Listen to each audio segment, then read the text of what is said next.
3. Coba kalian ngomong. Ngomong dulu ngomong. Tes. Oke, Tes, mantap. 1, 2, 3, Tes, tes. tes, Assalamualaikum warahmatullahi wabarakatuh. tes. Mantap, sip masuk suara kalian Selamat dalam rekaman. malam. Tes, tes. Ya, selamat datang kepada para pengunjung yang terhormat. Nah, tes 1, tes, tes, tes, tes. Oke. Menentukan konsentrasi, mengklik icon concentration pada Oke, jadi aku mau desktop, share screen bentar ya, guys. mengklik setup dan mengisi data sebagai berikut. Ya, Share screen. Bentar. Kelihatan kah share screen go? Masuk. Masuk. Oke. Mantap. enggak, Bisa nggak masuk, Yon? udah, Udah kan? Oke. Ntar kita buka WA dulu ya. udah. Ini untuk pembahasan dari Pak Oko, informasi dari Pak Oko, biar kalian lebih jelas lah untuk besok bagaimana. Karena tadi sore aku sudah bertanya kepada bapaknya. Mohon bersabar karena WA di sini butuh waktu untuk masuk. Mana ini? Mana Pak Oko? Nah, di sini aku sudah bertanya untuk apa jawab yang perlu dibawa, apakah ada informasi tambahan dari Bapak, katanya disuruh bawa air, sampelnya 3 biji air. Sampel airnya apa saja, Pak? Itu salah satunya ada sampel air mineral, apa saja mereknya bebas. Untuk 2 sampel airnya, Pak, dibebaskan apa saja. Oke, seperti itu. Informasinya cuma sampai segitu aja ya. Jadi besok sampel airnya itu air mineral, air bungkusan itu dibawa sama Titin. Terus Dea nanti air sumur. Kemudian aku air ledeng. Dah. Dion air ketuban. Itu aja sisanya. Oke, sekarang lanjut ke materi. Ntar kan buka lagi kan. Memang Dion ini mengganggu fokusku saja. Ntar. WK. Kayaknya kita buka anu dulu deh. Kita kayaknya harus buka anu dulu. Buka apa namanya ini modul. Sudah siap modul lah bubanmu ini. Udah. Benar, materiku nggak bisa dibuka, nggak bisa di-download. Oh my god.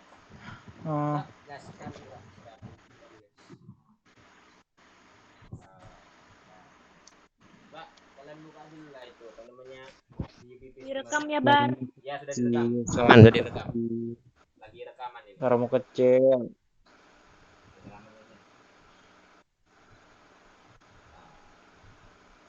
Oke, sudah rekam. Mana ini?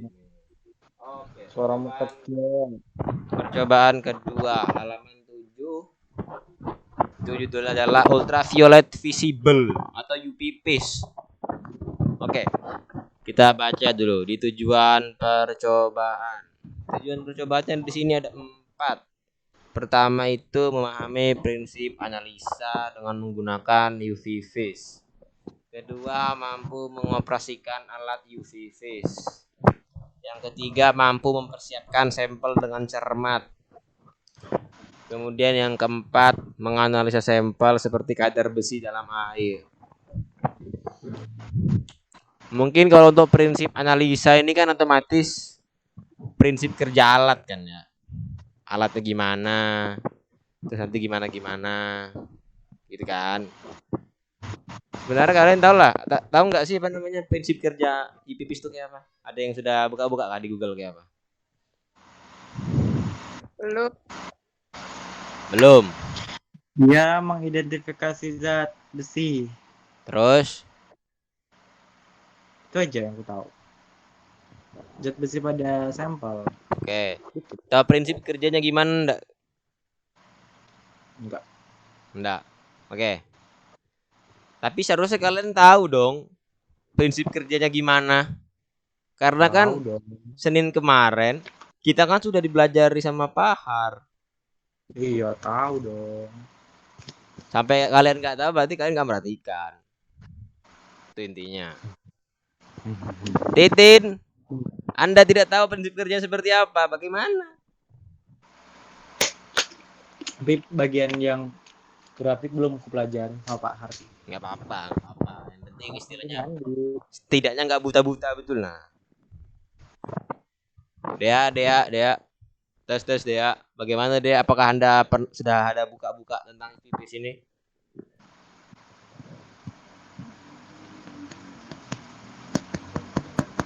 Oke, dia tidak merespon. Nampaknya dia lagi gangguan jaringan nggak apa. Kita saja. Oke, lanjut. Sudah tahu tujuan percobaannya itu adalah memahami prinsip analisa dengan menggunakan UV Fish. Menggunakan UV Fish prinsip analisa ini kan otomatis ya, dia kurang lebih sama prinsip kerja lah ya kan. Baru kubukain rencananya. Oh, oke. Terus di sini mampu mengoperasikan alat UV Fish.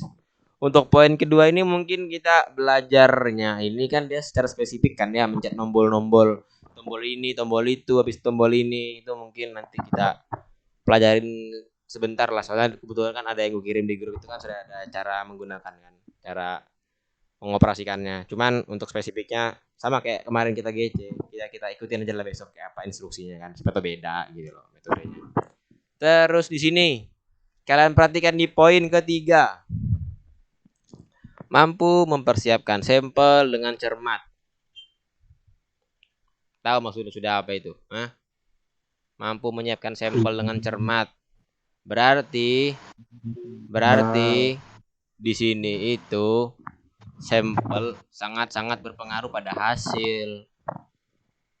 Sampelmu jelek, hasilmu juga jelek. Gitu. Nah, baru kemudian di poin keempat, di sini ada tuh bacaannya. Menganalisa sampel seperti kadar besi dalam air. Nah, kita kemarin kayaknya sempat deh belajar praktikum kadar besi juga. Apa kemarin? Pak Mos. Ya, apa nama materinya kemarin? Itu kan kalau Pak Bos kan hardness, total hardness, kesadahan. Penentuan dalam Iya dalam Sampel air. ya. Pakai metode apa itu kemarin kita ya? Titrasi kan ya? Yes. Oke. Bagus. Nah, di sini kita menggunakan versi canggihnya nih. Kita menggunakan nama alatnya itu adalah ultraviolet visible spectroscopy. Spektroskopi itu adalah metodenya. Alatnya adalah spektrofotometer ultraviolet visible atau biasa disingkat VV spektrofotometer. Nah, gitu. Jadi dibedakan dulu nih. Spektroskopi sama spektrofotometer itu beda. Spektrofotometer itu perhitungan apa namanya alat untuk menganalisa. Spektroskopi itu adalah sebagai metodenya kalau nggak salah. Untuk spesifiknya mungkin bisa dilihat lah. Oke, kita coba ya, kita cari di Google deh. Kalau berdasarkan di jadwal kan itu namanya spektroskopi. Apa itu spektroskopi? Oh, nih.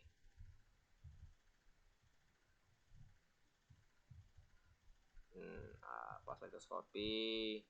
Nih, spektroskopi adalah ilmu yang mempelajari ilmu yang mempelajari materi dan atributnya berdasarkan cahaya, suara, atau partikel yang dipancarkan, diserap, atau dipantulkan oleh materi tersebut.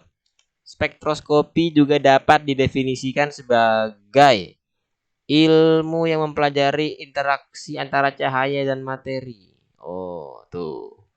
Nih, betul kan? Berarti nih aku kasih blok nih, aku blok ya di sini. Mempelajari interaksi antara cahaya dan materi. Otomatis dari sini kalian sudah nangkep nggak sih kayak apa cara kerjanya, alatnya? Coba aku mau nanya ke kalian deh. Kayak apa cara kerja alatnya kalau berdasarkan dari definisi tersebut? Pertama Titin. Jawab dulu Tin. Ayo Tin. ya Kayak apa prinsip kerja alatnya? Dari definisi tersebut, dari definisi ini. Nih, yang ku blok biru nih. Menurutmu? Eh, eh, jawab, Cuk. Bentar. Lagi baca ini. Nggak usah dibaca, santai aja. Kalau memang nggak tahu tuh bilang gitu loh, santai. Kan memahami dulu Muhammad Akbar. Ya makanya dari kemarin gue bilang suruh belajar, baca-baca dulu sedikit-sedikit. Lu kan sudah kemarin sudah belajar sama Pak Har tuh. Saya sudah tahu.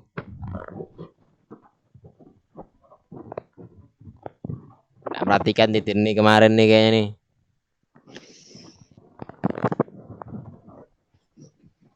Jelaskan Man. dah. Astaga. Jadi kalau misalnya kamu lihat di sini kan nih, bacaannya nih di sini nih. Spektroskopi bla bla bla bla bla. Baru sini bacaan spektroskopi juga dapat didefinisikan sebagai ilmu yang mempelajari interaksi antara cahaya dan materi. Otomatis cahaya dan materi ini bakal berhubungan, bakal ada interaksi. Interaksi ini apa sih maksudnya artinya? Interaksi itu kan kalau misalnya kita dalam kehidupan sehari-hari, Dion dan Titin berinteraksi. Entah itu dia berpegangan, entah dia itu berkomunikasi, entah dia itu saling melihat-melihat. Itu namanya interaksi kan.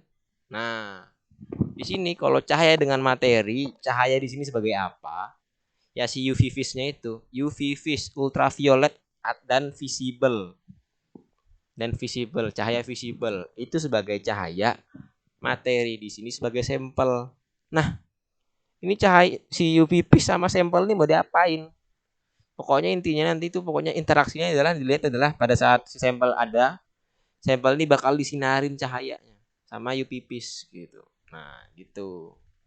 Kan dari sini sudah jelas nih, sudah tahu nih. Mempelajari interaksi antara cahaya dan materi, otomatis nanti cahayanya bakal berkontak fisik atau berkontak dengan si materinya. Kan ketahuan tuh pasti di situ. Oke, lanjut. Sekarang kita melihat di dasar teori. Dasar teori ini ada apa aja sih? Aspek kuantitatif absorpsi, terus ada spektrum elektromagnetik, apalagi spektrofotometer berkas tunggal, sumber, monokromator, wadah sampel, detektor, kegunaan UV visible. Oh, itu aja. Ya di sini kurang lengkap deh. Mendingan kita perhatikan punya Pak Har dulu dah. Kita buka materinya Pak Har dulu. Materi Pak Har di sini semester 3. Materi Pak Har. Oh, nih. Nah. Nih.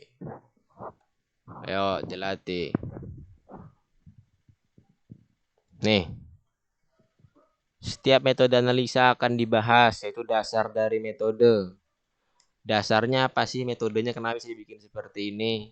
Kemudian zat yang dapat dianalisa. Jadi si UV vis ini dapat analisa apa sih? Menganalisis sampel apa aja gitu loh. Instrumentasi ini nanti kayaknya apa ya? Instrumentasi ini kayaknya mungkin prinsip kerjanya, cara analisa, mungkin cara perhitungan, terus kita nentuin gangguannya apa aja yang terjadi, yang mungkin terjadi. Lanjut. Nah, di sini sudah kelihatan nih. Kalau kalian kemarin membaca PPT bapaknya Pak Har, terus bertanya dengan Pak Har, seharusnya kalian tahu spektrofotometri UV visible itu apa. Nah, di sini dasarnya adalah yaitu pertama penyerapan cahaya oleh molekul. Kemudian di sini ada frekuensi cahaya atau panjang gelombang.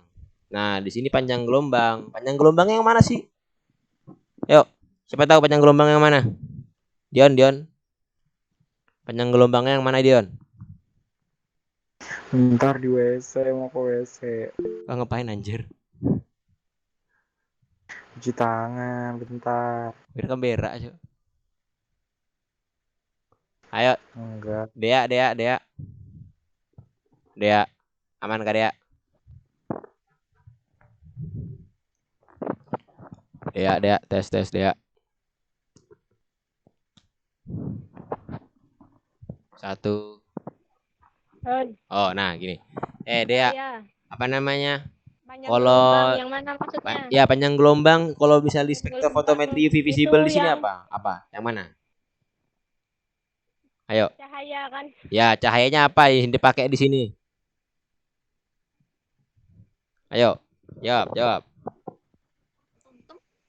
Apa? Ayo dia, ayo dia. Sudah nampak Bagian atas puncaknya itu. lain. Ini bukan masalah grafik lagi nih, cuman kita mau tahu kan di sini penyerapan cahaya oleh molekul. Cahaya yang digunakan cahaya apa? Ayo. Ayo. Cahaya apa yang digunakan? Ayo. Nampaknya ada gangguan jaringan lagi nih. Cahaya matahari. Bagus kamu Dion. Terusin lagi. Oke. Titin. Cahaya apa yang dipakai Titin? Ya, Cahaya apa yang dipakai? Ada 2 tuh. Banyak sih. Enggak juga sih ya. Di praktikum kita ini cahaya apa yang dipakai? Ayo. Putus-putus ini. Oh, apa? Cahaya lampu kayak matahari. Cahaya apa, Tin? bentar. Lampu. Yang kayak gitu, Yon. Iya lampu lah.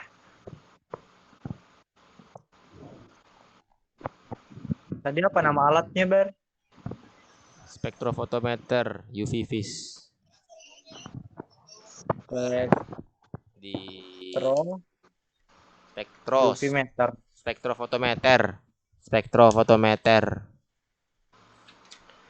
Itu nama alatnya apa sih? UV visible carry 50. Oh. Enggak tahu. Ayo. Wah, lama sekali Titin ini. Lagi sambil kerjakan tugas, Bar. Nanti aja. Sudah. Itu lo tugas Pak Oko, lo tinggal kopi-kopi aja. Jadi Google lo kopi-kopi aja. Kemarin lo sudah jadi semua. Oh, lihat ini sifat kopi, kegunaan kopi. Udah gitu ya. Lanjut. Oke, lanjut. Jadi di sini cahaya yang digunakan ini sebenarnya sudah jelas nih di sini nih. Ada bacaannya sudah. Dasar spektrofotometri UV vis. UV vis itu adalah cahayanya. Nah, di sini maksudnya apa? UV vis ini satu cahaya atau gimana? Lain. Jadi dia tuh nanti pakai rentang cahaya antara cahaya A sampai cahaya B. Nah, di sini cahaya sebagai apa? UV itu apa? Ultraviolet. Sampai ke cahaya visible. Begitu. Nah, tapi di cahaya di sini sih sebenarnya dia adalah gelombang cahaya. Karena gelombang cahaya ini sebagai gelombang elektromagnetik. Gelombang yang bisa berjalan secara radiasi tanpa membutuhkan medium, atau istilahnya apa ya? Kalau tanpa medium itu mungkin dia gak butuh hambatan. Jadi gak ada hambatan gitu loh. Jadi dia bisa lewat apa aja gitu tanpa ada yang menghalangi. Nah, itu namanya adalah gelombang elektromagnetik. Jadi cahaya itu adalah termasuk gelombang elektromagnetik. Nah, biasanya panjang gelombang itu diukur dengan satuan nanometer. Jadi di sini UV dan visible di sini mempunyai panjang gelombang masing-masing. Ada rentangnya. Kalau nggak salah UV itu lebih rendah daripada visible. Kalau nggak salah UV itu kayaknya di 200 atau 300. Kalau visible itu di 700 nanometer, seingatku ya. Nanti kita lihat di sini, ada di sini kalau nggak salah, di PPT Bapak, di PPT Bahar. Nanti kita lanjut kalau selesai di Bahar, PPT Pak Oko lagi nanti kita lanjut. Soalnya kalau yang di di modul ini nampaknya agak sedikit rumit, terlalu panjang juga. Oke, terus di sini. Nah, di sini di poin ketiga ada dijelasin tuh, molekul memiliki 3 macam energi level. Pertama, tingkat energi elektron. Kedua, tingkat energi vibrasi, dan ketiga tingkat energi rotasi. 3 macam energi level di sini sebenarnya sebagai intermezzo aja sih kayaknya untuk di UV visible di sini.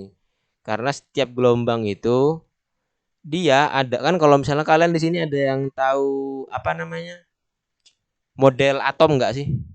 Kita buka model atom dulu ya di sini. Kita di Google model atom. Model atom Bohr aja. Yang Bohr tuh yang bulat-bulat gini kan ya. Nah, oh iya betul aja yang Bohr yang bulat-bulat. Kita ngambil yang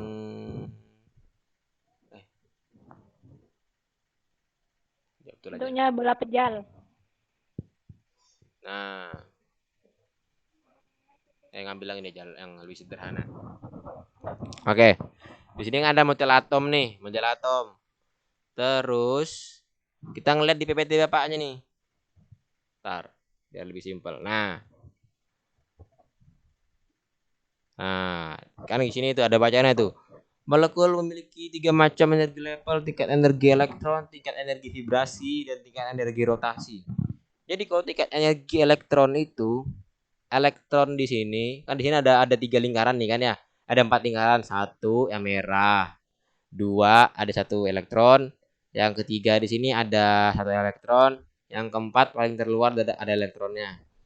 Ya di sini tingkat energi elektron. Jadi kalau di UV visible di sini sebenarnya kan kalau misalnya gelombang elektromagnetik itu mempunyai panjang gelombang masing-masing. Setiap panjang gelombang masing-masing itu dia mempunyai energinya tersendiri. Nah, jadi biasanya semakin kecil semakin pendek panjang gelombang cahaya itu dia lebih memiliki banyak energi. Lebih banyak energi. Contoh itu sinar X-ray deh.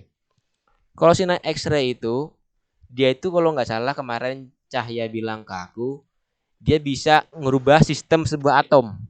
Nah, sistem sebuah atom di sini ini bakal bisa berubah susunannya. Kadang dia nanti elektronnya ada yang melepas, keluar, pindah kulit. Istilahnya itu pindah kulit. Jadi baris ini lingkaran ini kulit 1, kulit 2, kulit 3.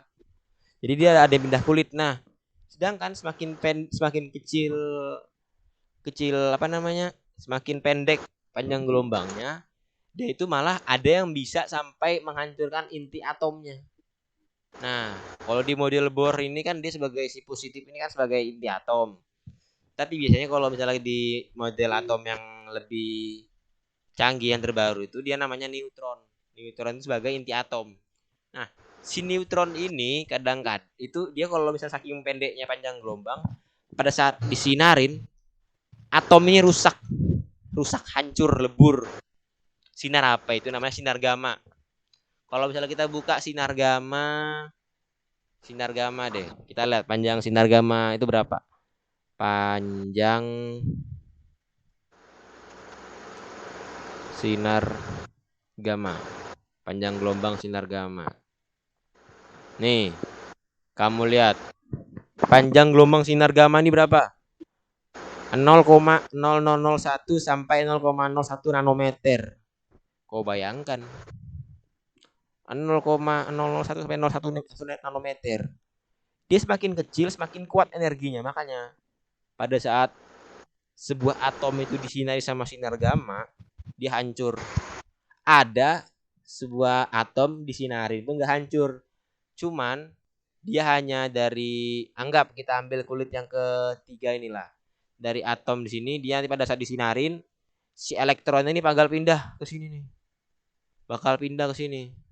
Nah, pada saat nggak disinarin nanti dia pindah lagi ke tempat asalnya. Ada tuh ada lagi tuh sinarin lagi lain. Otomatis dia energinya cuma hanya membuat si elektronnya bakal pindah doang gitu. Ada juga yang istilahnya si atomnya ini bakal bergetar. Energi vibrasinya bakal berkurang, ada yang bakal bertambah. Itu tergantung lagi dari sinarnya lagi, panjang gelombangnya. Semakin panjang gelombangnya semakin lemah biasanya energinya.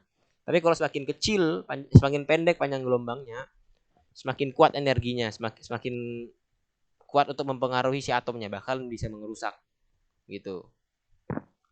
Kita lanjut slide kedua, diagram energi level molekul. Ini nggak usah dibahas, agak susah bahasanya. Nah, nih kita lanjut. Ada zat yang bisa dianalisa dengan spektrometrometri UV vis. Sebelum kita lanjut ke bahas ke sini, beban ada yang mau nanya nggak? Apa tadi semakin kecil panjang gelombang maka semakin kuat mempengaruhi molekulnya kah? Iya,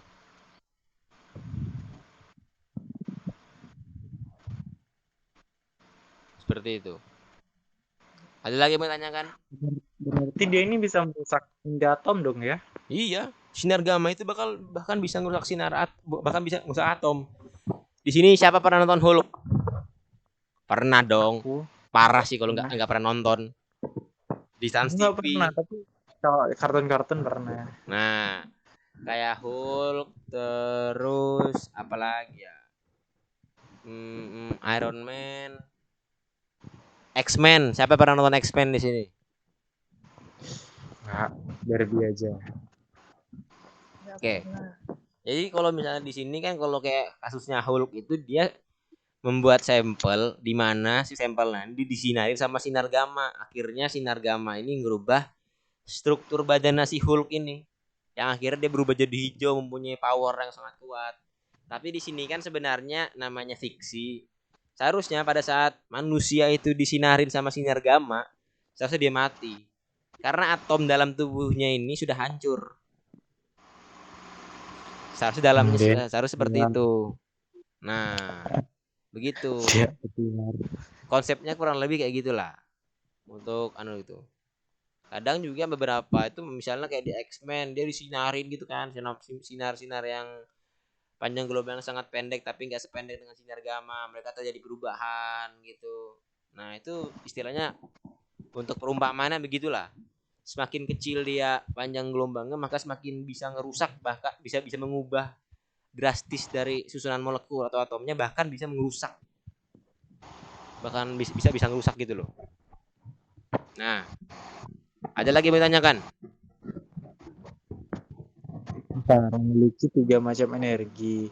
Energi yang pertama kan tadi ada tingkat elektron, vibrasi sama tingkat. Apa itu? Suara. Yang tingkat elektron tadi kan kita udah tahu susunan yang tadi. Terus tingkat vibrasi itu gimana? Tingkat vibrasi itu kan kalau nggak salah setiap molekul itu dia bergetar, setiap atom tuh bergetar. Ada dia apa namanya istilahnya berapa banyak dia bergetar dalam detik itu ada. Nah di sini dia itu bisa berkurang pada saat ketika disinarin gitu loh. Ada yang berkurang, ada yang bertambah. Biasanya begitu dia. Ada yang berkurang dikit, ada yang berkurang banyak gitu loh. Kalau rotasi? Kalau rotasi ini, nah aku nggak tahu nih, masih nggak paham. Cuman di situ sih Pak Har kemarin ngejelasinnya sebagai intermezzo aja. Sebagai istilahnya info sekilas lah. Main Pak Har tuh ngasih taunya di WA. Ada lagi mau nanya? Enggak, lanjut. Titin? Lanjut. Dea? Bagaimana Dea? Hah? Keluar. Oh, keluar kah Dea? Oh, alah, oke. Dea keluar. Oke. Kita lanjut. Nah, di sini zat yang bisa dianalisa dengan spektrofotometri UV vis yaitu adalah zat organik. Nah, di sini dia ngelihat nih harus mempunyai ikatan pi. Jadi harus mempunyai ikatan rangkap 2 atau 3, rangkap 2 atau rangkap 3. Apa?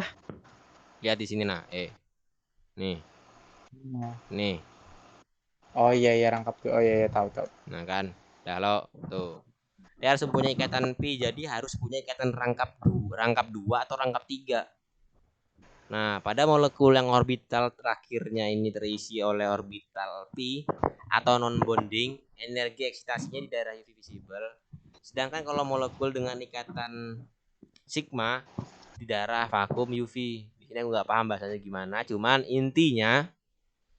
intinya kalau misalnya sebuah sampel berupa molekul itu bakal bisa dianalisa oleh spektrofotometri UV vis ketika terjadi yang dimana adanya perpindahan ini ikatan molekul. Jadi yang awalnya dia dari non bonding di sini kan, nih, Ini hanya terjadi pada zat organik ya? iya, Atau anornya, kalau anor beda lagi. beda lagi nanti ada selanjutnya kan. Nih, dia pokoknya harus ada terjadi perpindahan, entah dari dia pokoknya harus mempunyai pi bonding. Jadi di bonding di sini dia nggak bakal bisa dianalisa karena dia masih dalam bentuk sigma, gitu loh istilahnya. Tapi nggak tahu bahasa gimana. Tapi kalau misalnya kita lihat dari grafik ini, dia bisanya mulai dari sini, dari baris kedua ini, dari bawah, pi bonding. Nah, dia kalau bakal bisa dianalisa ketika terjadi ada perubahan energi, perpindahan energi. Nah, misalnya dari pi bonding ke non bonding atau dari pi bonding menjadi anti bonding atau mungkin dari sini ke atas. Jadi ada perpindahan energi gitu loh. Pada molekul yang orbital terakhir terisi oleh orbital pi atau non bonding, energi eksitasinya berada di UV visible. Sedangkan molekul dengan ikatan sigma itu di daerah vakum UV. Pokoknya jadi dia harus mempunyai ikatan pi dan juga dia harus ikatan rangkap 2 atau 3. Lanjut. Nah, Bentar. sini dilihat lagi. Gugus atom pada senyawa organik yang menyebabkan senyawa dapat menyerap cahaya pada daerah UV visible disebut kromopur. Nah, jadi di sini kalau disimpulkan dia dia tuh nggak cuman harus punya ini loh, punya perpindahan energi tadi yang pi bonding non bonding tadi tuh. Cuman dia juga harus punya namanya ini kromopur. Nah, nih dia harus punya kromopur. Kalau dia nggak punya kromopur, nggak bakal bisa dianalisa. Begitu. Ntar kita buka WA-nya Pak Pak Har. Mana Pak Har? Oh, ini gimana instrumen?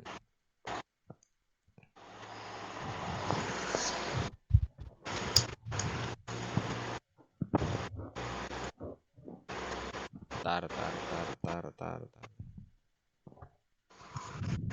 Coba gugus apa pada senyawa organik yang menyebabkan senyawa dari ini disebut kromopur. Kromopur ini pokoknya. Iya. Di antara itu ada gugus karbon, gugus nitroalkena, gugus. Ya, itu pokoknya. Jadi dia harus punya itu. Pokoknya di antara salah satunya kan bisa gugus karbonil, gugus nitro, gugus alkena, gugus aromatik dan lain-lainnya. Spesifikasinya nanti kalian cari di Google sendiri lah. Jadi pokoknya dia harus punya kromopur. Meskipun dia bisa berpindah energinya, tapi kalau dia nggak punya kromopur, nggak bisa dianalisa. Iya. Karena kalau misalnya dia nggak punya kromopur, terus yang membantu si sampel ini yang tahu dia yang bisa menyerap gelombang cahaya UV visible ini siapa? Karena kan tugasnya yang menyerap cahaya di sini ya si kromopurnya. Kalau dia nggak punya kromopur, percuma. Kamu nggak bakal tahu. Nah, terus di sini kan dia bertugas menyerap cahaya. Menurutmu Yon, menurutmu nih, Ya. kalau kamu kemarin memerhatikan bapaknya kemarin dan apa yang gue tanyakan di situ, apa namanya, kira-kira kan nanti tuh sisi sampelnya bakal disinarin cahaya kan ya. Habis itu nanti cahaya yang setelah yang menembus sampel bakal ke detektor. Bener? Nah, sekarang aku mau nanya, si detektor ini ngitung apanya? Apa yang dilihat? Apanya? Frekuensi. Iya. Apa yang terjadi? Ada perbedaan apa pada saat sinar cahaya sebelum diserap sama setelah diserap? Apa yang terjadi perbedaannya? Panjang gelombangnya berubah? Atau mungkin warna cahayanya berubah? Atau intensitas cahayanya yang berubah? Kan nanti dia sinar datang, sinarnya masuk nembus ke sampel, habis itu keluar lagi kan modelnya begitu tuh. Kira-kira Sinar sebelum sama sinar sesudah nih perbedaannya apa? Lebih ke cahaya nggak sih? Apanya? Warna. Salah. Warna dari. Sumpah aku nggak ngerti yang grafis. Salah. Makanya aku nggak paham. Titin. Bentar, Titin. aku amatin dulu. Ayo, apa yang menjadikan apa namanya perbedaan apa yang terjadi pada saat sinarnya sebelum ditembakkan ke sampel sama setelah ditembakkan ke sampel? Apa perbedaannya?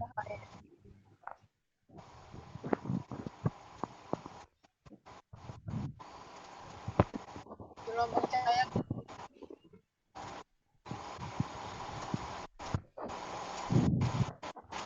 Itu ada di grup WA bapaknya loh. Kemarin aku nanya soalnya. Penting juga sebenarnya. Bentuknya, bentuk Hah? gelombang atau frekuensinya, Apanya? bentuk dari frekuensinya. Salah.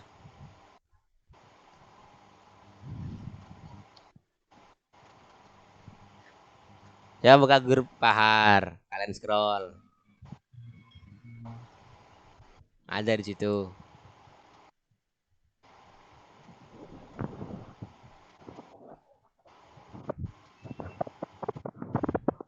Tahu aja. Gitu.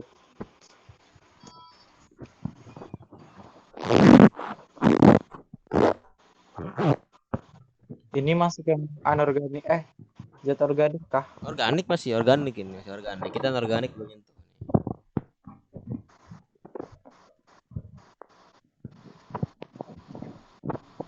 Yo, ayo.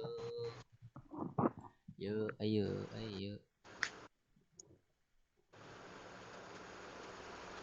Oh, udah setengah jam.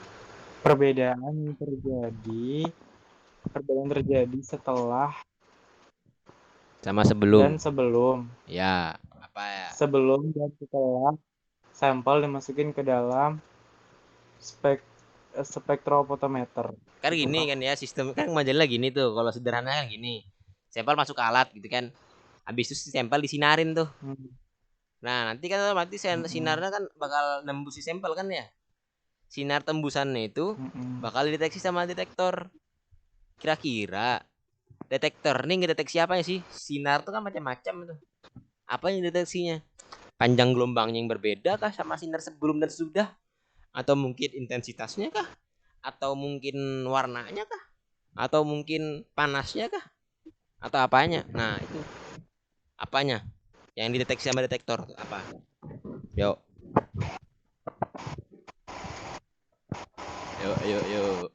Yuk. Nah, bukakan di sini dah ya. Kayaknya bebanmu lambat mencari. Berarti makin lama nih. Ntar, Yang grafik. Sumpah. Tar. Kita buka WA dulu.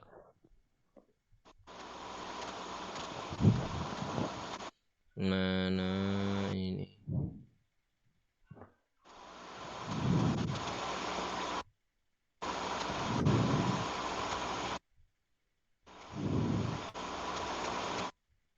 Nah.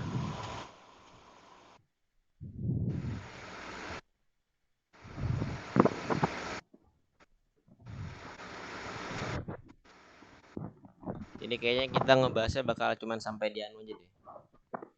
Apa namanya? Sampai prinsip kerja aja. Kalau untuk perhitungan jujur saja, aku tidak mengerti. Bapaknya nanti ya bapaknya nanti jelasin. Nah, sudah bakal jadi besok diperhatikan. Oh, jangan lupa besok kita harus ngerekam ya. Iya, Bang. Sudah kamu upload di IG di YouTube Yon yang kemarin. Belum. Upload sudah. Nanti barengan sama yang ini aja. Oke. Nah, di sini aku nanya nih, Pak. Maksud dari poin kedua itu apa, Pak? Panjang gelombang sebelum dan sesudah diserap itu berbeda ya, Pak, panjang gelombangnya. Aku nanya nih. Nah, Bapaknya jawab, jadi panjang gelombangnya tetap sama, tapi intensitasnya berkurang. Jadi tahu apa yang Ntar dideteksi sama detektor ini apa? Tahu? intensitasnya. Itu Kita yang mana dideteksi. mana. Panjang gelombangnya tetap sama, tetapi intensitasnya itu yang dideteksi. Intensitasnya ini biasanya berkurang. Mungkin yang awalnya tiba-tiba cahaya terang segini gitu kan, anggap cahaya terang 100% gitu lah kalau misalnya kita menggunakan bahasanya HP gitu kan ya. Ini terangnya 100%, terus kita tempel ke kaca gitu kan, kaca jendela gitu kan. Misalnya kita mau ngomong sama teman kita nih lewat kaca gitu kan. Pokoknya tempel HP kita awal kayak 100% awalnya terang HP kita 100%, teman kita ngelihat dari kaca sisi lainnya gitu, kok ini agak gelap, kok kayaknya 60% aja gitu. Nah, itu intensitas kayak gitu kan lebihnya. Kasarnya seperti itu. Kayak apa ya? Keterangannya gitulah. Kalau kasarannya gitu. Berarti ditangkap di sini intensitas dari cahayanya sendiri. Banyaknya yang masuk gitu loh. Nih, intensitas itu banyaknya energi cahaya yang lewat persatuan luas persatuan waktu. Nih. Nah, yang goblok ini. Banyaknya Energi cahaya yang lewat persatuan luas persatuan waktu.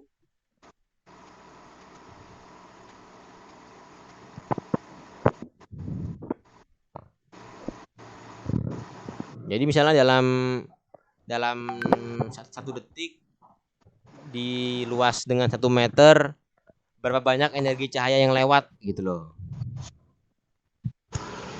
Itu namanya intensitas.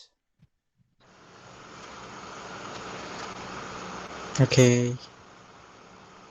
Nah, nih. Terus untuk yang PPT yang ini. Ntar kita buka lagi. Baru ke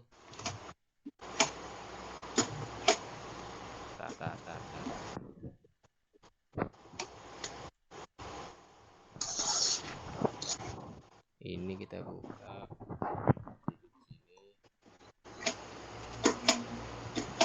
Ke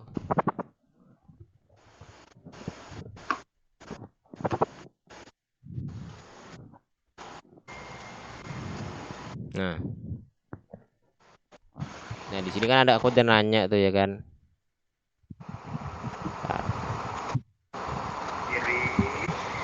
Nah, di sini, Pak, maksud slide ini apa ya, Pak? Ya, ini slide yang ini maksudku. Nah, di sini ada Pak yang ngejelasin. Jadi supaya bisa menyerap cahaya di daerah ultraviolet dan sinar tampak, maka harus ada perpindahan elektron. Kalau di molekulnya itu harus terjadi perpindahan antara ikatan pi bonding atau ikatan non bonding. Jadi dilihat gitu kalau orbital molekul itu ada ikatan bonding dan ikatan anti bonding, yang anti bonding dikasih bintang. Ini agak rumit kalau dipahamin ya. Nanti ada aku buat kesimpulan di situ di bawahnya. Urutannya seperti pada diagram, yang paling rendah adalah sigma bonding. Sigma bonding tuh yang ini. Nah, ini sigma bonding namanya. Nih sigma bonding namanya nah. Iya. Nah, kemudian ada ikatan anti bonding di sini macam-macam. Nah, ini kesimpulannya nih. Berarti Pak, dalam analisa ini yang dilihat adalah perpindahan energinya. Perpindahan energi dari setiap orbital atau kulit-kulitnya itu loh. Kan kalau misalnya kalian lihat di atom Bohr itu kan, kita lihat di atom. Nah, ini kan dia namanya sebenarnya orbital kan, dan namanya kulit kalau kita bahasa mudahnya itu loh, kulit. Tapi kalau misalkan pakai orbital sembarang sih, bebas itu lah. Pokoknya itulah intinya. Nah, di sini nanti dia ada dia pada saat dari si elektron ini bakal berpindah ke sini dan berpindah ke sini, dia tuh membutuhkan energi. Seberapa besar energinya itu tergantung dari sinarnya itu. Semakin besar sinarnya, semakin besar juga dia mudah berpindah orbitalnya. Makanya tadi aku bilang tadi ada tuh kadang sinarnya yang cuman getar-getar aja tuh, kayak disenggol-senggol gitu nah istilahnya. Kamu pindah ke orbital keluar sana istilahnya. Ada yang kadang-kadang sinarnya nyinarin atomnya gitu kan, si elektronnya pindah ke orbital sini. Habis itu pas sinarnya nggak ada lagi, dia pindah lagi gitu. Ada juga bahkan yang dari sini tiba-tiba dia keluar ngelepas gitu, pindah ke molekul lainnya. Ada bahkan malah sampai sinarnya tuh pada si nyaring atomnya hancur atomnya. Nah, itu tergantung dari panjang pendeknya gelombang tadi. Semakin pendek panjang gelombangnya, semakin besar energi perpindahan. Sampai dia over gitu loh. Nah, gitu. Nah, di sini aku nanya lagi kan, berarti Pak kalau misalnya nggak ada terjadi perpindahan energi pada molekul tersebut bagaimana? Bisa terjadi perpindahan kalor cahaya sesuai dengan perbedaan tingkat energi. Kalau tidak terjadi perpindahan ya tidak bisa dianalisa. Ini nggak tahu Tidak nih, bisa dianalisa. nggak tahu, udah ngerti gimana maksudnya ini. Kurang paham aku. Maksudnya perpindahan energi kalor cahaya intinya kalau disimpulkan tuh intinya ada perpindahan tingkat energi. Tapi kalau nggak ada perpindahan tingkat energi, ya udah nggak usah dianalisa. Entah itu energi cahaya, energi kalor, energi sinar itulah pokoknya kalau dia ada perpindahan dia bisa dianalisa. Tapi kalau nggak ada perpindahan tingkat energi dia nggak bisa dianalisa. Oke. Nah, sini kan aku nanya lagi tuh. Kita di slide baru. Nah, ini sini nih. Yang kromopur. Pak, kalau saya bilang bahwa di kromopur ini adalah yang menentukan seberapa besar absorbansinya, apakah salah, Pak? Sebenarnya ini agak susah sih. Nah, ini bukan sebenarnya kita sebelumnya belum ngebahas di absorbansinya sih. Tapi sebenarnya kan di sini kan kalau misalnya kamu ngebaca prinsipnya tadi, ngebaca sistem kerja secara sekilas, si cahaya ini kan bakal diserap kan, intensitasnya bakal diserap. Makanya di sini kusenggol, ada namanya absorbansi di sini. Nah, absorbansi penyerapan cahaya, penyerapan intensitasnya. Bapaknya jawab, yang menyebabkan dia menyerap tentu saja dia harus mempunyai ikatan rangkap di gugus itu. Ikatan rangkapnya ini si kromopur ini ada gugus karbonil, ada gugus nitro, ada gugus alkena, ada gugus aromatik.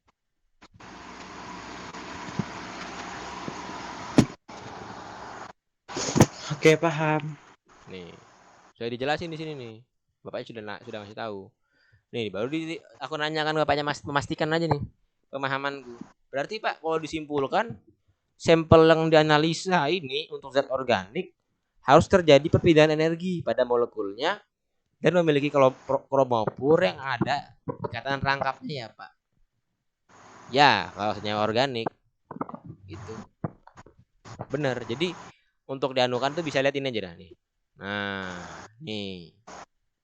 Nih sudah. Ini bahasa simpelnya.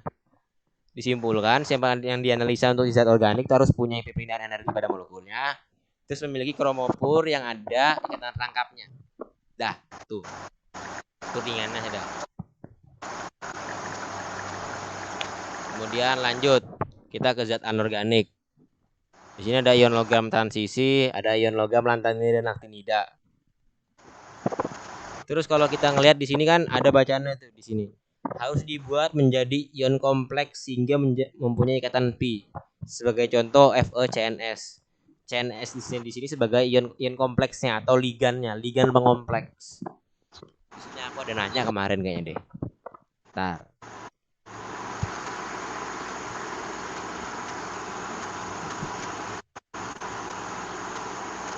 Nah, di sini nih. Kan si Reja kalau nggak salah ada nanya tuh di sini kan. Nih. Mana Reja? Nih, Reja kan nanya nih. Pak, kenapa ion logam lantanida dan aktinida bisa langsung dianalisa tanpa perlu dibuat ion kompleks, Pak? Kenapa nih? Kan di sini kalau kalian baca kan di sini ion logam transisi itu butuh ion pengompleks biar bisa dianalisa. Kalau ion logam lantanida sama aktinida tuh nggak perlu dibuat. Bapaknya ngejelasin nih. Karena lantanida dan aktinida elektron terakhir mengisi di orbital F yang tidak pernah untuk berikatan, jadi elektronnya berlaku seperti elektron pada atom walaupun dia pada senyawa. Ini bahasanya agak rumit sih, agak rumit ini. Aku juga nggak terlalu ngerti. Baru aku tanya kan bapaknya kan. Nih, berarti mana ini mana? Nih, nah di sini kan berdasarkan penjelasan bapak, berarti Pak ion logam transisi ini, si ion kompleksnya ini digunakan untuk mengisi orbital F-nya Pak ya? Bukan, salah. Berarti fungsinya adalah si ion kompleks ini sebagai yang mengikat zat organik yang bisa menyerap cahaya UV visible. Paham lah di situ maksudnya apa? Paham kan? Ntar aku paham ya. Jangan dulu next. Aku mau baca kegiatan organik ya. Ya. Kenapa yo? Dia tiba-tiba ada zat organik di situ. Organik. Kegiatan organik ini nggak harus ada apa perpindahan energi kan, kayak perubahan energi itu enggak. Coba lihat di bawah chat bapaknya itu. Jadi ligan pengompleksnya harus bisa menyerap cahaya UV visible. Simpul kan? Ini ada kok. Nah, sudah nanya bapaknya kemarin. Secara detail, jadi tinggal aja.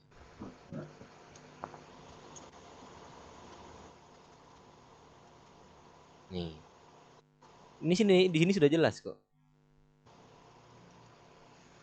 Betul sekali. Nah, itu dia. Jadi di sini fungsinya ion kompleks ini apa sih? Harus dibuat menjadi ion kompleks dulu. Si sampelmu, si ion logam transisi ini. Nah, si ion kompleksnya ini buat apa? Nah, si ion kompleks di sini kan nanti ada komponen namanya tuh ligan. Ligan pengompleksnya. Nah, ligan pengompleksnya ini harus bisa menyerap cahaya UV visible. Nah, jadi si ion kompleks ini bakal menyediakan namanya ligan pengomples. Si ligan pengompleksnya inilah yang sebagai apa? Sebagai yang bisa menyerap cahaya. Dia mempunyai tugas untuk menyerap cahayanya nanti. Menyerap cahaya UV visible-nya. Begitu. Si ligan ini kah? Iya, si ligan pengomples ini. Nih. Yang menyediakan ligan ini dari ion kompleks. Iya, ion kompleksnya. Ion kompleks itu kita kan dari sampel tuh kita ubah menjadi ion kompleks kan. Ya. Berarti ion kompleks ini bertugas atau memang dari ion kompleks ini dia ada ligannya? Ada ligannya pasti. Karena ligan ini yang membuat ion kompleks. Iya, paham. Kalau dia nggak ada ligan pengompleksnya nggak bakal jadi ion kompleks. Begitu. Ini ada di materi di matkul apa ya? Kalau nggak salah ya. Kimia dasar kayaknya, lupa aku. Tapi aku nggak ingat. Aku ingat materinya, tapi yang aku ingat letak materinya tadi di kimia dasar. Ada di kimia dasar pokoknya. Lupa tapi pas kapan itu. Juga lupa materinya. Nah, jadi di sini sudah diketahui nih. Berarti Pak, si ion logam transisi ini nggak bisa langsung menyerap cahayanya ya Pak? Iya jelas, karena nggak bisa. Dia nggak bisa nyerap langsung karena nggak tahu nih siapa yang bertugas buat menyerap si cahayanya ini. Nggak ada yang bertugas buat nyerap cahayanya. Jadi dia butuh pertolongan nih, butuh bantuan. Kau ion kompleks bantu aku sini nah. Dengan anak buahmu tuh namanya ligan pengomples, tolong pang serap cahayanya biar aku tahu. Gitu loh. Kenapa pakai ligan pengomples? Kenapa bisa tahu? Padahal ligan pengomples ini kan istilahnya bukan bagian dari si sampel kan. Misalnya contohnya di si Fe ini kan. CNS kan sebagai ion kompleks. Nah, kalau kamu paham prinsip kesetimbangan kan ya. Misalnya dia butuh segini, nanti dia membutuhkan jumlah sampel segini. Nah, gitu modelnya. Jadi semakin banyak kan misalnya kita mempunyai ada anggapannya kan kita misalnya nih sebuah tentara TNI itu setara dengan 5 orang biasa. Kan modelnya gitu tuh. Jadi si TNI ini bakal bisa dikalahkan. Misalnya kamu membutuhkan TNI, misalnya kamu sendirian nih, Dion nih sebagai manusia biasa. Kamu mau kelahi sama orang TNI. Kalau kamu sendiri enggak bisa kan? Biar setimbang, biar imbang, kamu butuh 4 orang lagi. Si 4 orangnya ini sebagai si itu tadi, si ligan pengompleksnya. Istilahnya untuk pengandaiannya seperti itulah. Jadi Fe ini sebagai Fe ini sebagai orang manusia biasa. Si cahayanya ini sebagai TNI ya gitu kan. Terus si Fe ini bilang, "Ini gak ada yang membantu aku kan nih, aku gak bisa nyerap cahayanya nih. Sudahlah, aku panggil lah si ion pengomples nih. Aku harus berubah menjadi dan bekerja sama dengan ion pengomples. Jadi nanti ion pengomples ini membawa anak buahnya. Si ligan pengomples ini buat nyerap cahaya gitu loh. Gitu. Terus dia kan untuk pengandaiannya seperti itu. sudah nih. Berarti gini, Apa? aku nanya, Nah, ini sampelnya kita ubah ke ion kompleks atau sampel ini kita kan harus dibuat menjadi O? Oh, berarti harus diubah ke ion kompleks nih. Besinya iyalah, harus, harus dibuat. dan di dalam ion kompleks ini ada ligan. Ligan ini yang bertugas membantu menyerap cahaya. Iya, betul sekali. Itu. Oke, Kan nanti paham. kita kan di sini analisa sampel FE-nya kan ya. Sampel FE-nya. Sampel FE ini nggak bisa diapa-apain, nggak bisa dideteksi sampai nggak bisa menyerap cahaya tanpa ada ligan. Makanya nanti kita bakal ngerubah FE-nya ini bakal menjadi ion pengompleks. Ion kompleks begitu. Cara ngubahnya gimana? Kau lihat nanti di prosedur percobaan. Besok kita pakai zat organik atau anorganik sih? Organik kan? Anorganik. Anorganik. Oh iya. Kan yang dianalisakan FE-nya nanti. Iya. Pembuatan larut dan FE3+. Nah, pembuatan larutan standar FE2+. FE kan termasuk logam transisi. Iya. Kita menggunakan zat organik ion logam transisi. Makanya harus dibuat ion kompleks. Makanya prosedurnya panjang. Makanya kalau di modul disuruh ada di poin ketiga membuat sampel dengan cermat. Karena kalau misalnya nggak cermat, otomatis kesetimbangannya itu beda. Jadi otomatis daya serap cahaya juga bakal berbeda. Makanya di sini disuruh cermat. Karena kalau salah sedikit, hasilnya absorbansinya bakal berbeda. Konsentrasi yang terdeteksi pun bakal berbeda. Gitu loh. Oke, lanjut. Ntar kita coba baca dulu di grup kelas itu apa? Ntar. Apa? Masalahnya kamu harus semua pagi tak gunakan saja time biar lama print out minggu depan hari Senin atau Rabu.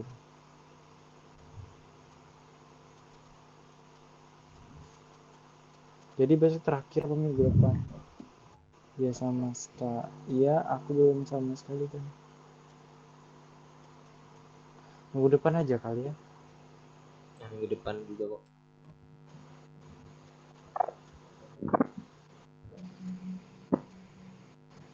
Nah, Kamis minggu juga kok bisa lama.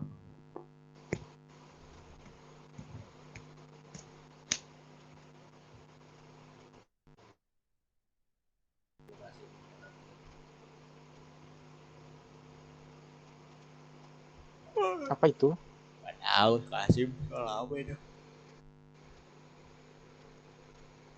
Mana misalnya? Nah, oke jadi di sini kita nggak perlu nih ion logam lantan ini sama tinida ini kita nggak perlu kita nggak perlu dibahas secara spesifik.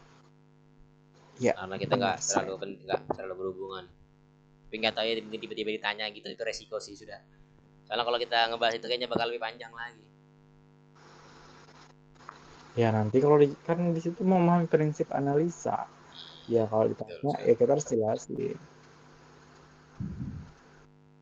Nah, tadi sampai mana tadi? Sampai anorganik. Nah, berarti Sampai zat. Yang ini zat apa yang harus diubah ke ion kompleks. Tapi di sini ada dua ion yang kalau memang sampelnya itu dari ion logam lantanida dan aktinida itu enggak berarti ion ini ada mengandung ligan dong ya. Oh iya, lantanida ya. Lantanida tuh dia atau kenapa pokoknya dia bukan mengandung ligan tapi jadi apa ya dia tuh kayaknya lantanida tuh dia istilahnya dianggap sebagai atom gitu sudah karena di orbital F itu sudah terisi elektron gitu jadi dia bukan dianggap molekul lagi tapi dia dianggap molekul yang setara dengan atom. Oh, berarti dia udah kompleks dong ya. Jadi kalau misalnya di atom kan otomatis kan sistemnya sama tuh dia bakal terpengaruh dengan sinar-sinar tadi itu jadi otomatis ada perubahan tingkat energi kan ya. Nah makanya mungkin di situ kali ya maksudnya dia nggak perlu ion kompleks lagi karena sudah mau gimana pun dia gampang kena perubahan tingkat energi gitu kalau misalnya disinarin cahaya gitu. Terus di sini instrumentisasi. Kalau untuk di PPT bapaknya kayaknya nggak terlalu jelas sih instrumentasinya ini kayak apa. Diagram prinsip kerjanya nggak terlalu jelas kita buka di PPT bapaknya. Di PPT Pak Oko. PPT Pak Oko itu yang ini. Nih, jelas nih sudah kalau di PPT Pak Oko nih. Stetoskopi adalah ilmu kimia mempelajari interaksi antar gelombang elektromagnetik dengan materi. Ini fotometer, stetoskopi dan UV sebenarnya nih. Udah jelas nih. Udah jelas banget di sini. Jadi pokoknya aku sarankan Bu Bana juga bilang, kalian kalau mau tahu baca di PPT Pak Oko sudah lengkap soalnya. Nih. Tuh. Nah. Nih. Udah betul-betul jelas ini. Jadi kalau kalian cuma tinggal baca aja, tinggal baca. Kalau mau kalian pahamin silakan, mau kalian hafalin silakan, mau kalian bikin cerpean juga silakan. Lanjut, kegunaan. Tuh. Untuk menentukan mengkonversi struktur molekul dan untuk mengetahui senyawa kemudian suatu senyawa, bla bla bla. Nah. Udah. Tipe-tipe. Ada ultraviolet, ada infrared, ada NMR, ada massa. Nah, bentuk interaksi radiasi dengan materi. Dia ada absorpsi, penyerapan, ada refleksi, pemantulan, ada emisi. Ini dia melepaskan emisi itu agak susah. Scattering ini dia berpecah gitu. Nih. Bekas radiasi elektromagnetik bila dilewatkan pada sampel kimia maka sebagian akan terabsorpsi. Nih, pasti jelas nih energi elektromagnetik yang ditransfer ke molekul sampel akan menaikkan tingkat energi. Ini bla bla bla ini kalian tinggal baca sendiri lah ya. Sudah lengkap. Rumusan digunakan.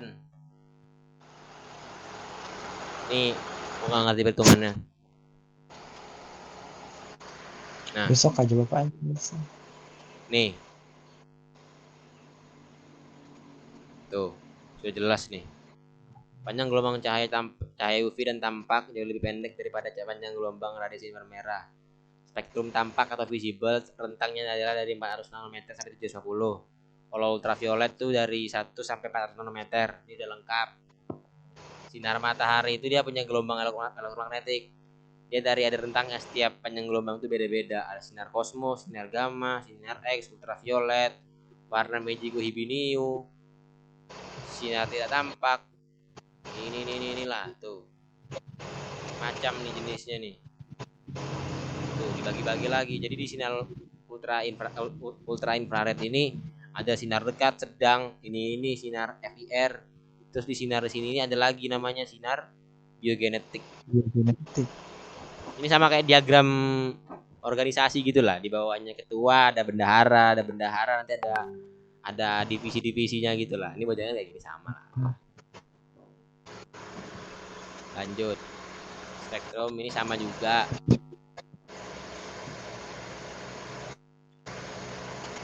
Ini diagramnya aku gak ngerti. Tolong nggak ngerti. Nih, tadi jelasin di sini nih. Baca aja pokoknya di sini ya. Terus kita mencari. Nah, ini instrumentasinya. Nih. Alat yang dipakai untuk mempelajari absorpsi atau emisi radiasi elektromagnetik sebagai fungsi panjang gelombang disebut sebagai spektrometer atau spektrofotometer. Komponen utama alat spektrofotometer adalah sumber radiasi yang stabil dan berkelanjutan kontinu. Kalau kamu lihat di PPT bapaknya itu sebagai lampu yang H2D2 itu loh. Kalau di PPT Pahar itu nanti sebagai sumber radiasinya atau sumber cahaya. Kemudian di sini ada sistem lensa, cermin dan celah untuk membatasi, membuat paralel dan memfokuskan berkas sinar.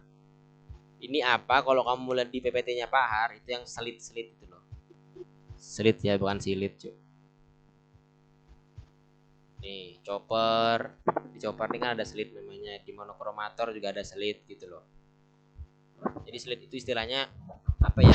Memfokuskan cahayanya lagi, memfokuskan cahayanya. Terus lanjut, suatu monokromator adalah untuk menyeleksi sinar menjadi lambda tertentu, sinar monokromatis. Nah, kontainer transparan ini untuk tempat sampel, bisa disebut sel atau kupet.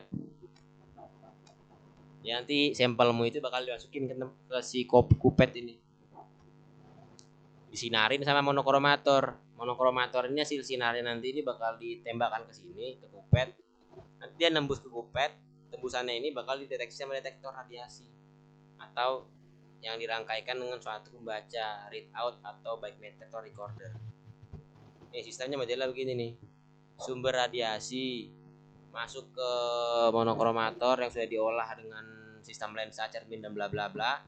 Kemudian setelah diolah sama monokromator, nembak ke sampel, hasil tembakannya bakal dideteksi sama detektor. Baru kemudian diubah bahasa signal processingnya menjadi ke recorder. Muncul grafik, muncul data seperti itu. Lanjut. Nah, nih. Di sini maksudnya. Ini lebih lengkapnya nih. Jadi nih di sini. Ini short ini sebagai lampu H2D2 itu nanti. N-Translate ini sebagai apa ya? Kalau misalnya kamu pernah tinggal di rumah kayu, kalau di rumah kayu itu kan dia biasanya ada sela-selanya gitu kan. Kalau misalnya pagi siang-siang gitu kan, dia kayak nembak gitu kan ya.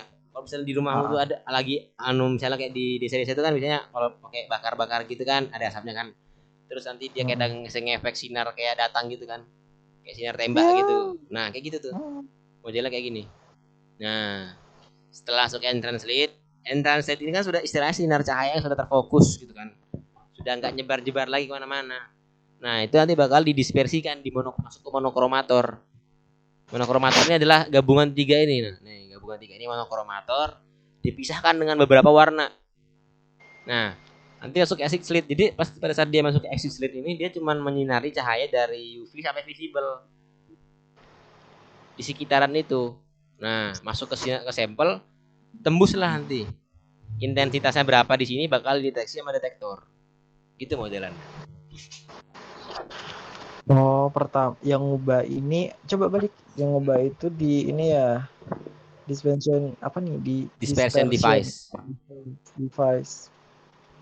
Oh, berarti dari extension slit atau yang kayak Ani tadi apa? Celah-celah itulah. Celah itu di dalam celah itu di antara dua celah ini ada dispersion device. Ya. Nah, fungsinya itu dia ngubah cahaya gitu kah? Dia memecah cahaya. Dia memecah cahaya untuk ke sampel. Iya. Ini kayaknya tugas kecil pada saat SD atau SMP. Kamu tahu kan sebenarnya kalau pelangi itu tuh dari cahaya matahari kan ya. Cahaya matahari kan sebenarnya warna putih. Pada saat dia terbiaskan sama tetesan air matahari, air hujan, dia bakal berubah jadi pelangi kan. Nah, konsepnya sama sudah kayak gini. Sama monokromator tuh konsepnya kurang lebih kayak gitu. Dia membiaskan, mendispersi. Berarti di dispersion itu ada air? Enggak. Dia kalau misalnya di pelangi dia didispersi dengan didispersi dengan air. Terbiaskan dengan air. Sedangkan kalau misalnya di alat di sini di monokromator itu dia didispersi dengan prisma, bunsen atau dengan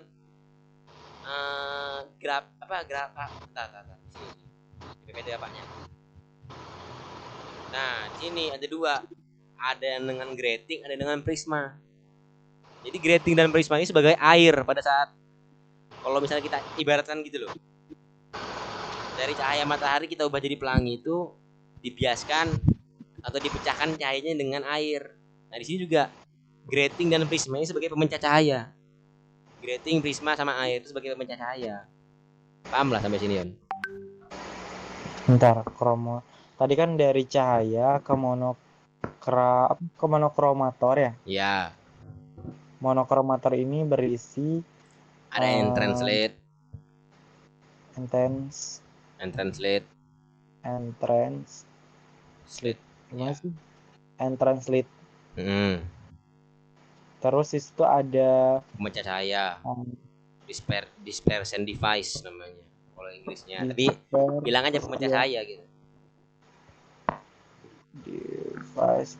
Oh, berarti di dispersion device ini dia itu berupa grating atau prisma. Ya. Jadi si slit ini kan di sini ada dua kan slitnya kan ya. Ada entrance slit sama exit slit. Di sini sebenarnya tugasnya cuma satu aja, ngarahkan doang. Si entrance slit ini ngarahkan ke dispersion device. Kemudian dispersion device ini kan banyak cahayanya tuh. Nah, cahaya baru nanti si exit slit ini cuma ngarahkan doang, ngarahkan hasil dispersinya. Iya. Itu aja. Dia ngarahkan ke sampel. Dia prinsip kerjanya kan sebenarnya simpel aja kan. Cahaya masuk nih, satu cahaya masuk, terus diarahkan sama entrance slit mengarahkan ke dispersion device. Dispersion device ini sudah memecah cahayanya menjadi beberapa cahaya. Kemudian cahaya yang kita mau itu adalah UV vis bakal diarahkan menggunakan exit slit menuju sampel. Menembus sampel, hasil tembusan tersebut akan dideteksi sama detektor. Kan gitu aja bahasanya. Iya. Kan kalau misalnya kita mau cari simpel bahasa kan seperti simpel ringannya kan. Ini aja. Jadi dia kalau misalnya kita mau lebih ringan lagi kan. Jadi komponen cuman lampu. Ada monokromator, baru ada tempat sampel si kupetnya, ada detektor, lanjut ada komputer. Dah gitu aja. Terus ditanya nih, monokromator komponennya apa aja? Ada entrance slit, ada dispersion device, ada exit slit. Nah, di dispersion device ini ada macam-macam. Ada banyak jenisnya. Kayak di sini ada dua macam pemecah cahaya, ada namanya grating, ada namanya prisma.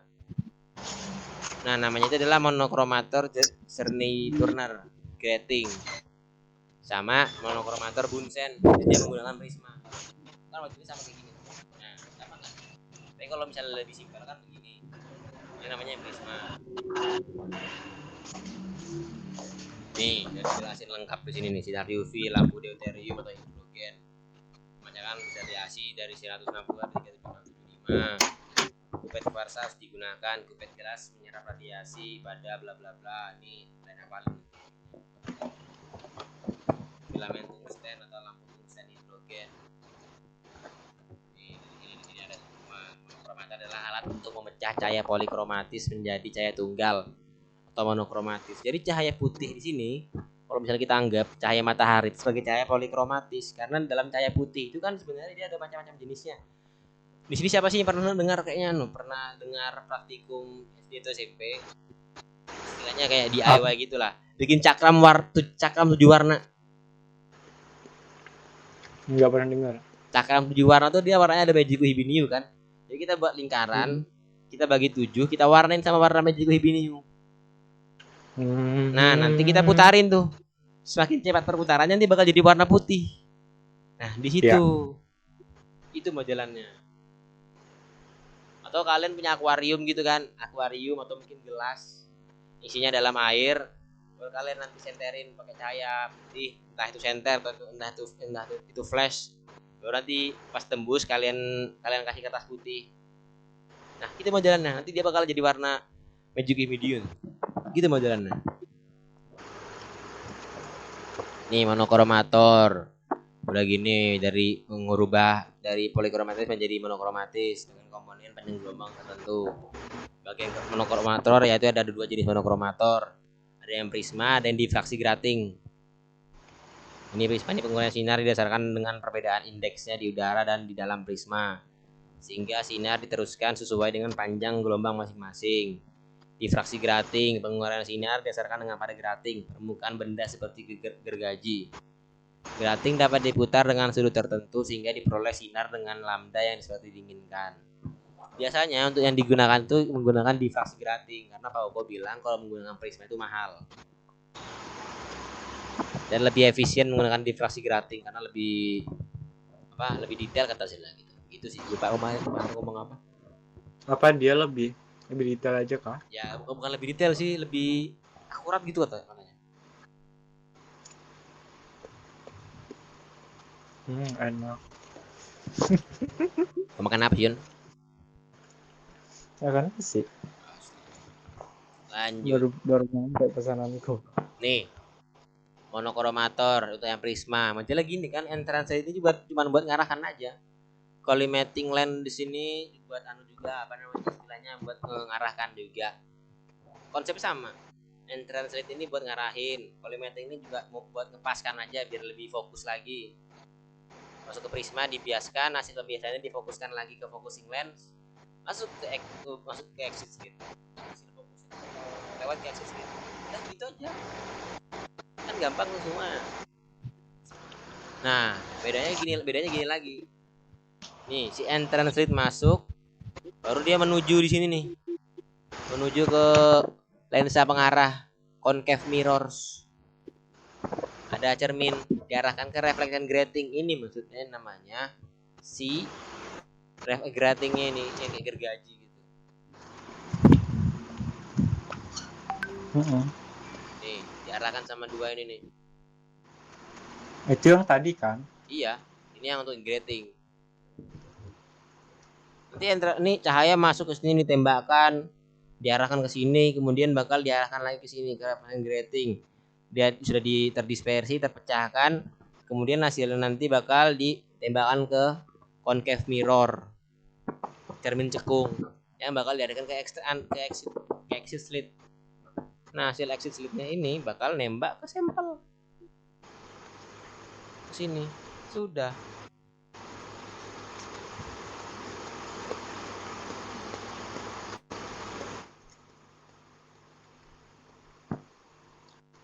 Macam lagi sudah yang aneh.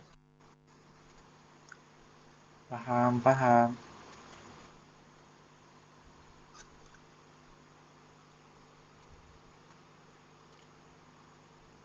Tak.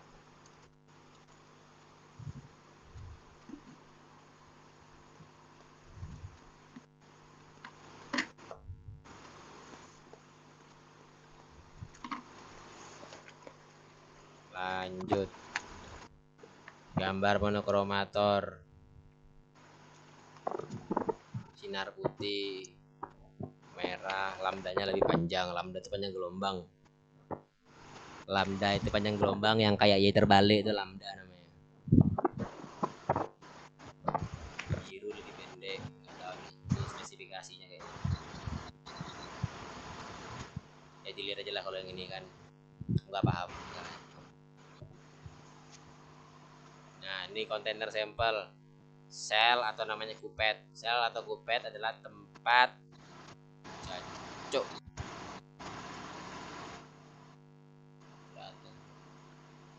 Nih, sel atau kupet adalah tempat sampel, biasanya berupa larutan, ditempatkan harus terbuat dari bahan yang tembus radiasi pada panjang gelombang yang akan digunakan untuk pengukuran absorbansi. Untuk bekerja pada daerah ultraviolet, gas di kurang dari 350 nanometer, digunakan sel yang terbuat dari kuarsa atau silika fused. Itu kalian buka nanti silika fused itu apa. Sel jenis ini juga dapat dipakai pada daerah tampak dan sampai pada I sama dengan 3 mm di radiasi inframerah. Nggak tahu apa itu. Ini apa nih? Apa? Yang bikin sampel kah? Ya, itu enggak alatnya. Nanti sampel kita kan bakal dimasukin ke alat tuh buat disinarin. Nama alatnya itu adalah sel atau kupet. Kita cuma masukin sampel aja kan? Nggak ada penambahan. Sampel itu kita kan sampel manual ya bikin. Kita bikin kan sampelnya nanti. Kan butuh perlakuan lagi. Kalau di prosedur kan ada dia butuh bikin larutan induk, butuh ditambahkan larutan orto, larutan hidroksilamin, larutan buffer asetat, butuh aquades. Ada perlakuannya macam-macam kan. Nah, setelah dikasih perlakuan Berapa sampel tuh? Tahu tuh, sini kebaca aja lah. Berapa sampel? Ada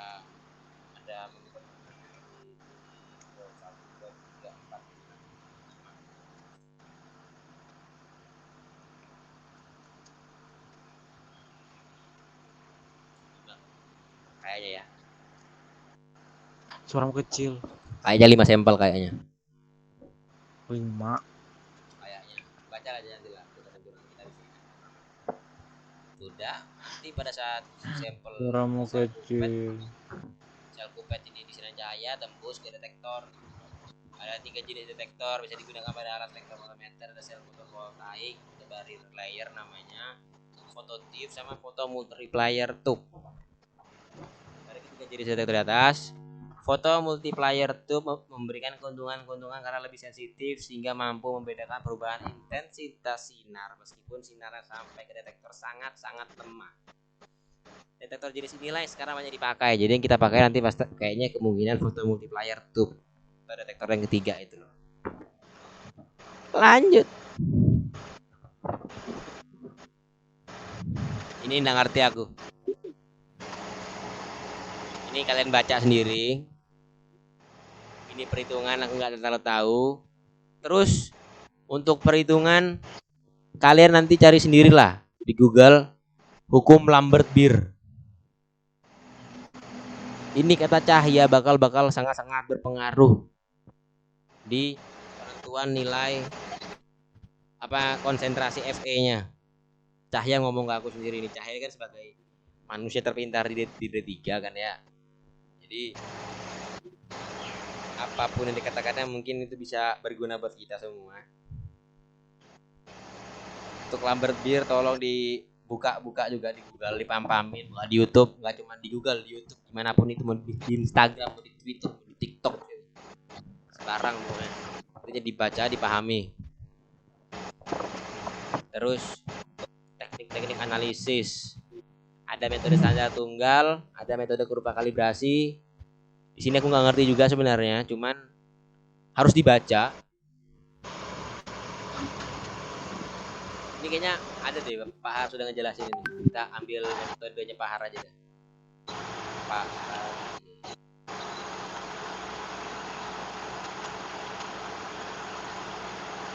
Nah, cara analisa dengan menggunakan spektrometrometri UV visible. Analisa kualitatif dengan melihat bentuk spektrumnya jarang dilakukan karena kalau bukan zat murni hampir pasti terjadi overlap karena terjadi bentuk spektrum molekul broadband. Gak ngerti aku bahasanya apa itu, Cok. Nah, di sini ada bacanya, harus ada larutan blanko untuk mengukur I0. Larutan blanko ini biasanya berupa kuadres ya. Larutan murni intinya larutan blanko tuh. Analisa kuantitatif sebagai dilakukan pada panjang gelombang dengan absorbansi tertinggi. Nah, ini bacanya nih. Menggunakan absorbansi tertinggi. Kita lihat lagi di sini, paham.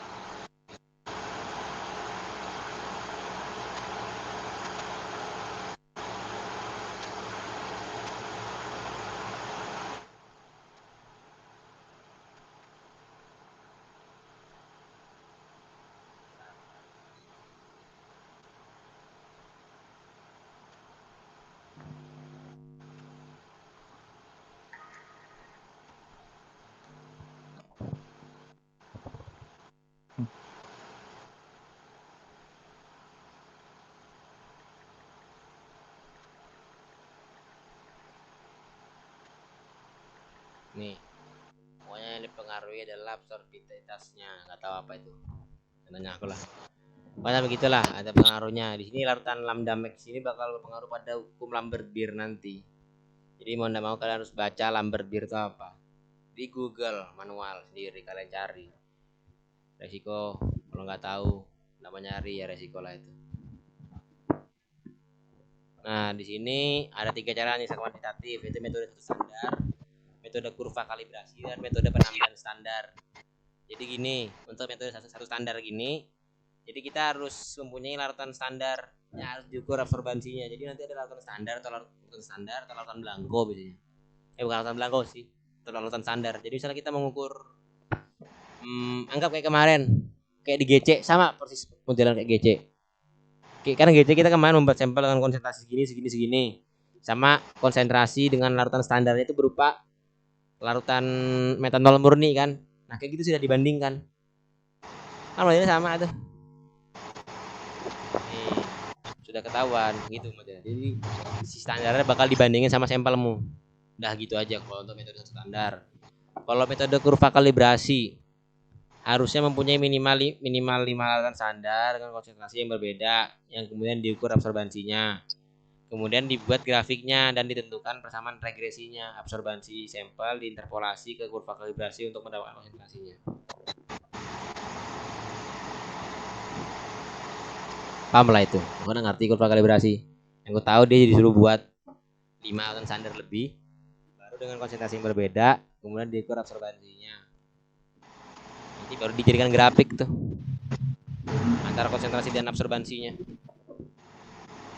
Setelah diukur, setelah dapat grafiknya kita buat persamaannya, persamaan regresinya. Gitu. Lanjut, nih metode penamaan standarnya kayaknya punya kita deh nanti praktikum. Ini aku udah ngerti nih, sumpah pusing pala aku, udah ngerti aku ini. Pusing aku liatnya. Kalau ini nggak ngerti aku. Nggak mau dibaca aja lah, dibaca aja bisa dipahamin. Jadi kalau bisa ditanyain, ada nempel meskipun gak banyak gitu loh. Yes. Jadi dibaca, kalau emang gak kuat pahamin gak usah, dibaca aja. Setidaknya nanti pas saat ditanya ada nempel meskipun sedikit, meskipun itu cuma satu kata doang, setidaknya ada nempel. Lanjut, ini perhitungannya, ini nanti bakal berhubungan dengan hukum Lambert-Beer pokoknya. Jadi nanti UV-Vis ini nanti bakal di pembahasan tuh bakal lebih banyak menggunakan hukum Lambert-Beer. Ini nanti menggunakan grafik, intercept sama slope. Tanya aku juga nggak tahu. Ini contoh soal, kalau kalian rajin dan kalian mau ngambil, kalian pakai ini, kalian kerjakan kalau mau. Ini dengan regresi linear, volume standar melawan absorbansi didapatkan. Gini, udah habis. Nah seperti itu. Kita lihat seberapanya lagi, Pak Oko. Kayak gini semua.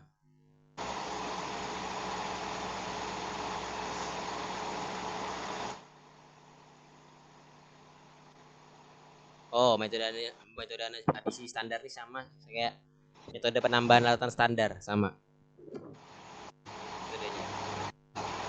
Ini cara menentukan konsentrasi menggunakan ini, menggunakan grafik.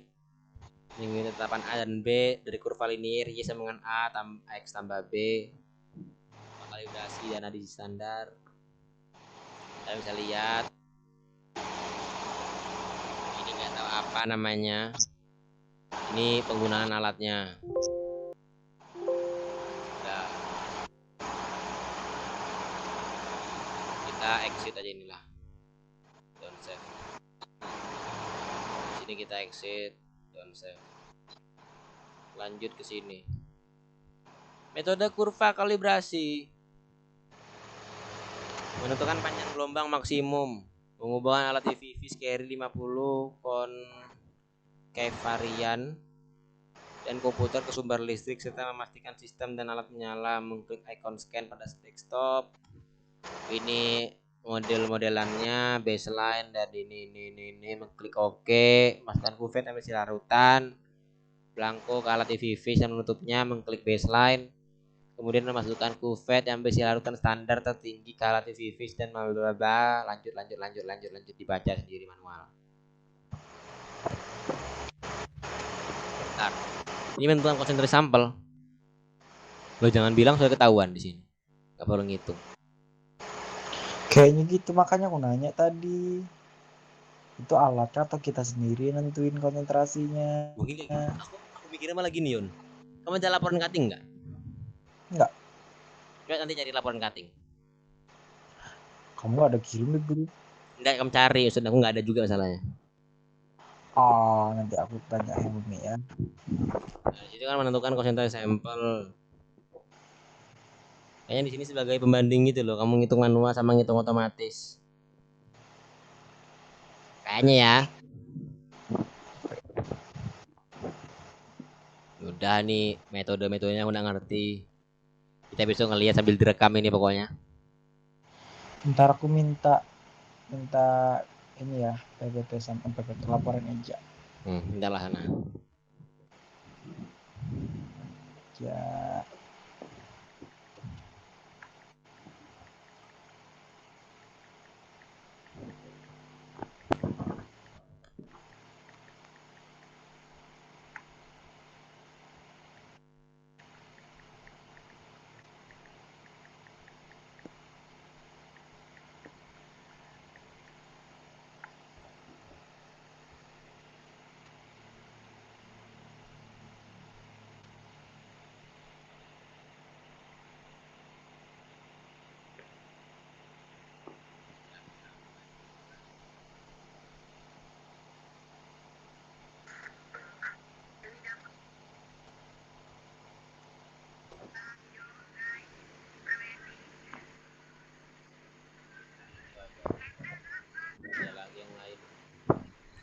Bentar, aku nyari aja nggak ya laporan cutting nggak ya di sini. Laporan cutting, kuliah semester 3, dari cutting, semester 3, laporan cutting,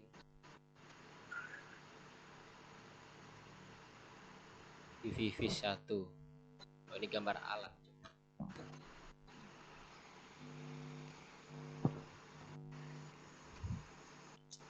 Nih, alatnya yang dipakai. Adalah Bogor, pipat volume, PPP sekali 50 concave, buret, valve, kelas kimia, botol aquades, kupet. Oh, ini alatnya, Bos. Itu kupet. Ini kupet. Ini kupet ini megangnya nggak boleh sembarangan ya. Ingat. Nggak boleh sembarangan megangnya, Bos. Aku lempar. Mana ini? Laporan kelompok IPPIS 2.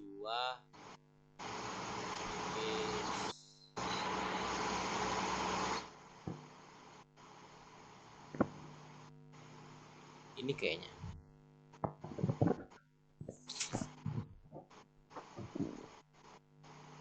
Oh iya, betul ini laporannya.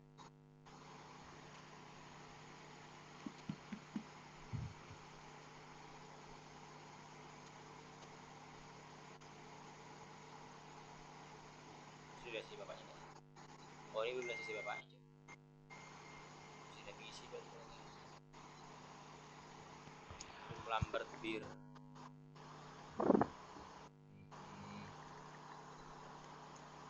Apa ini?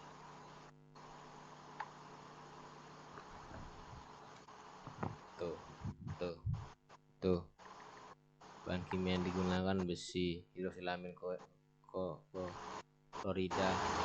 Ada regensi ortopenantrolin. Alatnya ini. Kita lihat di pembahasannya. Data hasil percobaan. Data panjang gelombang maksimum menurut standar. Zero, kedaratan Blanco 0,9, panjang gelombang 400. ppm, absorbansi segini, panjang gelombang segini. Pengamatan.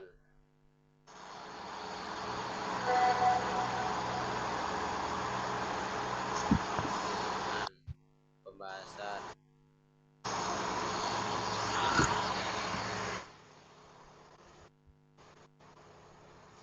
Kesimpulan. Bentar, aku kirimkan dulu ya.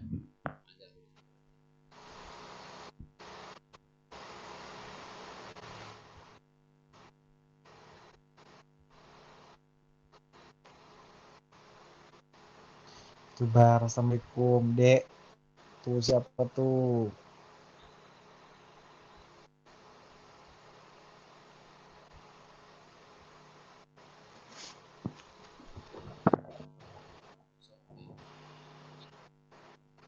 Oh bang,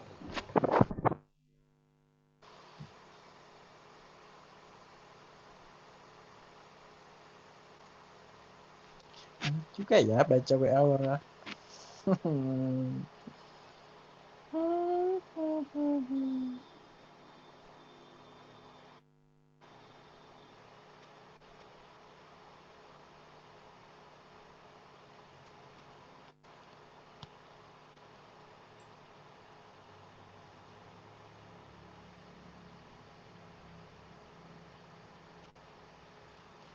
Sertifikat apa Bar?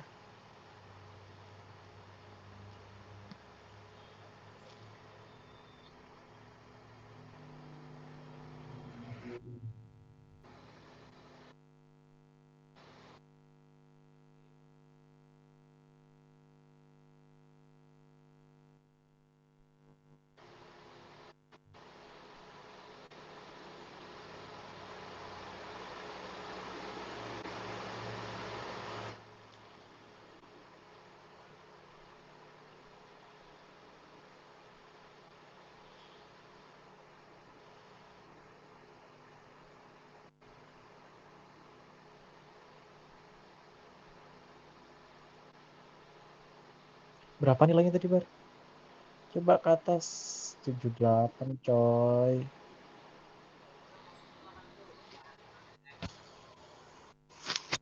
Apa? Suaramu kecil. Maksimal Poco kan memang 480 kemarin. Iya, maksimal. Berarti tinggi dong 78, Cuk.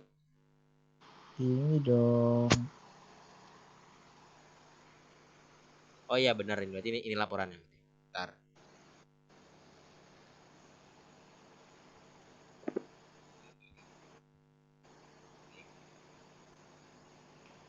Oh.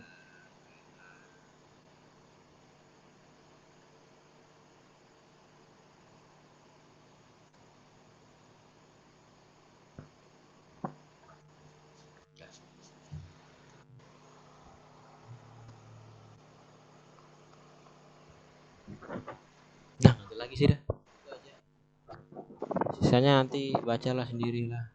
Soalnya ini lumayan malam, capek ngantuk mau tidur lagi. Berapa jam ini? Subuh aja selanjutnya. 1 jam 30 menit, 36 menit. Mantap sekali kita diskusi. Oke. 5 watt 5 watt. Anjir baru muncul. Aku lo nyimak cu. Cuk. Jelas kalau nyimaknya bagus Cuma nggak apa. mata gua aja ini enggak nyimak. Kuping Besok kamu kan gimana, Tin? Hah? Ya udah. Besok kamu pagi juga berangkat. Ini rekamannya aku matikan ya. Ya, jam Di 9. Screen-nya kamu matiin aja, Mbak. Oke. Stop recording. Terima kasih. 9 di